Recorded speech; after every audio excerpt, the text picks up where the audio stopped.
Welcome to the recipe room. আজ বানাবো carrot cake. তার জন্য নিয়েছি 1 কাপ সুজি, 1 কাপ চিনি, যেটাকে আমি গ্রাইন্ডারে দিয়ে ভালো করে গ্রাইন্ড করে নিয়েছি।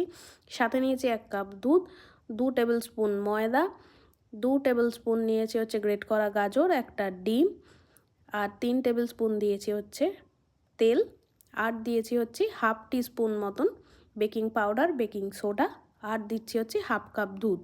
এবার সমস্তটা মিশ্রণটা ভালো করে মিশিয়ে নিয়ে তার মধ্যে অ্যাড করব হচ্ছে ভ্যানিলা এসেন্স, আর দিয়েছি আমি 4 টেবিল স্পুন মতন ওটস। সমস্ত কিছু ভালো করে মেশানো হয়ে গেলে এটাকে আমি শিফট করে দেবো বেকিং মোল্ডে। এর মধ্যে থেকে আমি হাফ পোর্শন দিচ্ছি বেকিং মোল্ডে ইনিশিয়ালি, তার মধ্যে আমি উপর দিয়ে সরিয়ে দিচ্ছি পছন্দের মতো ড্রাই ফ্রুটস। তারপর আমি বাকিটার মধ্যে অ্যাড করছি হচ্ছে বিটরুট জুস।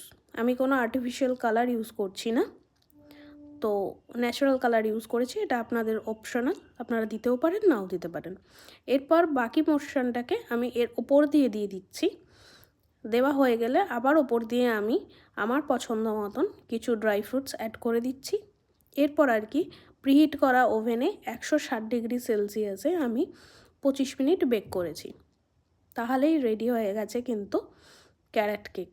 এটার একটা বিশেষত্ব হচ্ছে অয়েল একদম কম লাগে, সাথে আপনার ময়দাটাও একদম কম ইউজ হয়।